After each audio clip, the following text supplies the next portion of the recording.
Excelentíssimo senhor ministro Félix Fischer, presidente, ora empossado do Superior Tribunal de Justiça. O Paraná, ministro Fischer, hoje está em festa. Os paranaenses aqui presentes acorreram para abraçar um filho do seu estado que muito honra as letras jurídicas do Paraná e do Brasil. Que Deus lhe abençoe nessa missão. Eminente Presidenta da República, doutora Dilma Rousseff, eminente Presidente do Supremo Tribunal Federal e do Conselho Nacional de Justiça, ministro Aires Brito, eminente Presidente da Câmara dos Deputados, deputado Marco Maia, eminente Presidente do Senado Federal, senador José Sarney, excelentíssimo senhor Procurador-Geral da República, Roberto Gurgel, queridas advogadas, queridos advogados aqui presentes, os quais peço que me deixem saudá-los na pessoa do presidente da OAB do Paraná, José Lúcio Glombe, pelos motivos já expostos a quando da saudação do ministro Fischer. Senhores familiares do ministro Fischer, dos demais ministros, servidores, senhoras e senhores.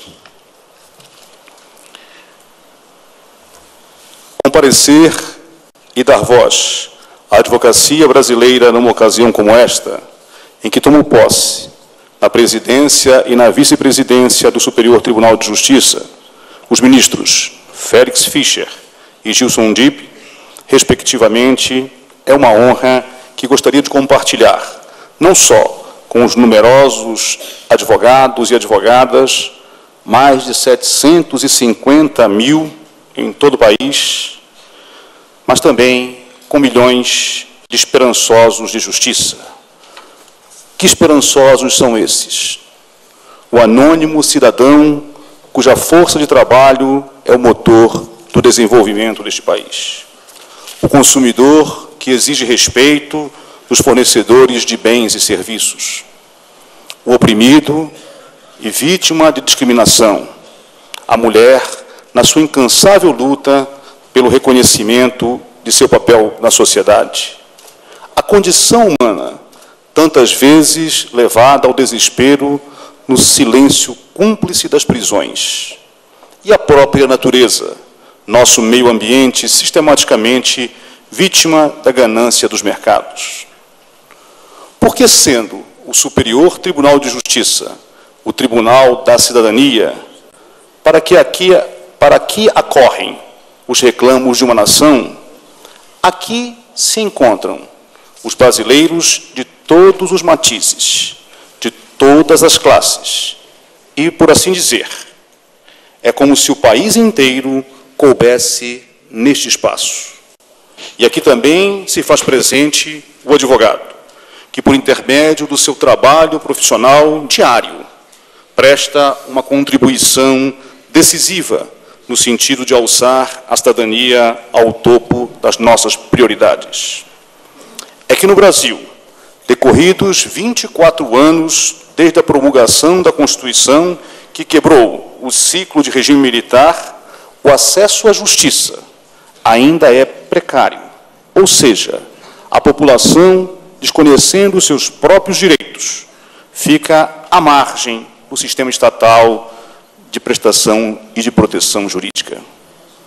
As vítimas da exclusão social são geralmente as que mais enfrentam dificuldades práticas para reclamar uma prestação jurisdicional reparadora. Desprovidas de informação, elas não percebem que tiveram seus direitos violados. O que é mais grave, quem viola os direitos dessas pessoas são, na maioria das vezes, as grandes corporações e o próprio Estado. À sociedade interessa o bem-estar, o crescimento econômico com respeito à natureza, a educação, a saúde, o trabalho e o convívio fraterno, mas também a segurança jurídica, que se traduza na paz social e na estabilidade. Daí a importância de entidades fortes, como a Ordem dos Advogados do Brasil, para se manter na vanguarda de uma luta em defesa do Estado democrático de direito.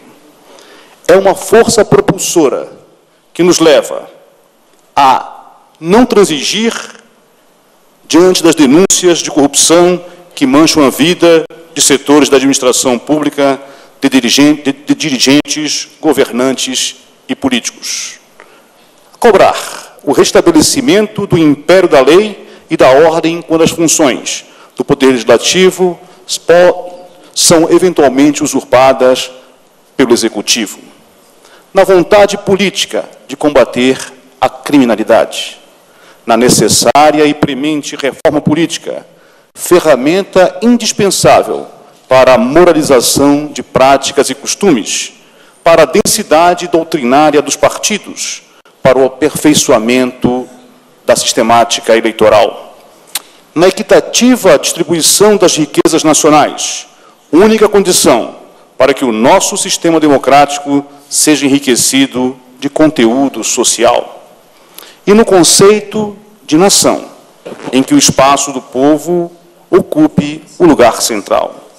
Senhor Presidente, senhoras e senhores, a Ordem dos Advogados do Brasil contabiliza, no momento, desde a Constituição de 88, 153 ações diretas de inconstitucionalidade pendentes de julgamento no Supremo Tribunal Federal, sobre os mais variados temas, além de ter se habilitado como assistente, amicus curiae, em vários outros feitos, sem contar com outros procedimentos aqui mesmo no Superior Tribunal de Justiça, no Conselho Nacional de Justiça, no Conselho Nacional do Ministério Público e no Conselho da Justiça Federal e em todas as justiças do Brasil. Em média, são 3 ADIs ou ADINs por mês, que dá uma ideia de quão precário, provisório e instável é o nosso ordenamento jurídico. Ainda, um ordenamento jurídico que ainda encontra, nas medidas provisórias, um eco de autoritarismo dos decretos-leis do passado. E são os próprios ministros do Supremo Tribunal Federal que reconhecem, publicamente, o elevado serviço que a OAB presta à Justiça ao buscar prover as leis dos requisitos constitucionais necessários, sejam elas federais, estaduais, municipais, desde que agridam a Constituição da República. Não deixa também de ser um reconhecimento do acerto do Constituinte originário ao legitimar uma entidade, como a Ordem dos Advogados do Brasil, para formular essas postulações. Mas esse trabalho só é possível porque temos unidade de pensamento e de propósitos. Não podemos admitir que o acesso à justiça continue prejudicado pelas deficiências estruturais de um poder judiciário que precisa melhor se aparelhar para enfrentar essa realidade.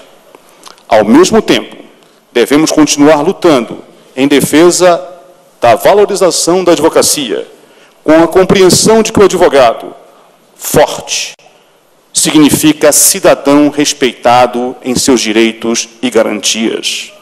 O advogado é indispensável à administração da justiça. Isso decorre de um preceito constitucional do qual o Brasil, a advocacia brasileira, não pode jamais abrir mão, sob pena de destruirmos o próprio conceito de cidadania. Mais do que um operador do direito, mais do que um técnico a serviço de uma causa, o advogado é o elo entre o cidadão e o Estado. É o responsável pelo equilíbrio das relações jurídico-processuais, intrinsecamente ligado à promoção da paz social. Neste ponto, faço um parênteses, para tratar, em poucas palavras, do esforço hercúleo da Ordem dos Advogados do Brasil para o aprimoramento da cultura jurídica e da importância que foi dispensada ao exame de ordem. Digo em palestras que faço, o exame de ordem é a porta de entrada da justiça brasileira. aqueles que sobem esse primeiro degrau, aqueles que ultrapassam esta primeira barreira, se habilitam para, no futuro, chegar até a Suprema Corte de nosso país. Por isso mesmo, ele desperta ódios e paixões no momento em que se desnuda a lamentável precariedade do ensino do direito em nosso país. Quando a OAB denunciou, há mais de uma década, o número de faculdades não chegava a 300. Hoje, já são mais de 1.200, numa verdadeira enxurrada de autorizações, sem levar em conta as advertências e pareceres contrários emitidos pela nossa Comissão de Educação Jurídica. Neste particular, vale observar que estamos desenvolvendo, em conjunto com o Ministério da Educação, critérios ainda mais rigorosos para a habilitação de novos cursos e o reconhecimento dos já existentes. Quem sabe até com o fechamento de vagas, na medida em que hoje o número já chega a quase 800 mil em nosso país. Cerca, senhores ministros, de 10%, ou pouco mais de 10%, de todas as vagas destinadas ao ensino superior no Brasil. O Brasil precisa, sim, de educação, mas educação de qualidade. De que forma estão sendo preparados os bacharéis, futuros advogados, magistrados, como disse eu, membros do Supremo Tribunal Federal, do Superior Tribunal de Justiça, do Tribunal Superior do Trabalho, promotores públicos, homens da lei, de que forma estão sendo preparados? Com que cuidado? Com que zelo pelo direito e pela justiça? São questões que compõem o quadro de preocupações sobre a justiça no Brasil de hoje. O processo, senhor presidente, senhores ministros, não existe para buscar a condenação, mas para garantir que, se houver punição, esta seja obtida com respeito às garantias constitucionais. E cabe ao advogado garantir um limite entre a função do Estado repressor e as garantias individuais. Somos nós que temos a missão constitucional de assegurar a cidadania. Nas palavras do ministro Celso de Mello, decano da Suprema Corte deste país, o advogado é o defensor dos direitos e das garantias fundamentais que levamos tanto tempo para alcançar em nosso país. E cabe a nós traçar esta rota em que o processo assegure que o Estado deva garantir, acima de tudo, a liberdade e a igualdade do cidadão. Sendo assim, qualquer abuso de autoridade cometido contra o advogado no exercício profissional é um atentado, indubitavelmente, contra a cidadania e a própria Constituição Federal. Ministro Ari Bargendler, receba, de uma forma muito carinhosa, os nossos cumprimentos e reconhecimento pelos relevantes serviços prestados à justiça brasileira durante toda a sua carreira de magistrado e, sobretudo, na presidência desta Corte. Ministro Félix Fischer, temos plena convicção de que, à frente do Tribunal da Cidadania, Vossa Excelência, em conjunto com o querido amigo ministro Gilson Dipp, irá contribuir decisivamente para o aperfeiçoamento da prestação jurisdicional, pois é conhecida e digna dos maiores elogios à sua cultura jurídica, o profundo conhecimento da realidade da justiça brasileira e a capacidade para o diálogo. Diálogo é a base para o fortalecimento de qualquer relacionamento. Parafraseando Goethe, o grande poeta alemão, que Vossa Excelência também pode chamar de Patrício, deixo como mensagem final à disposição da advocacia brasileira para que possamos trabalhar juntos em prol de um judiciário, de uma justiça forte, independente e a serviço do cidadão. Lembrando que quando uma criatura humana desperta para um grande sonho e sobre ele lança a força da sua alma, todo o universo conspira a seu favor. Que Deus os abençoe e que sejam efetivamente exitosos na direção do Superior Tribunal de Justiça.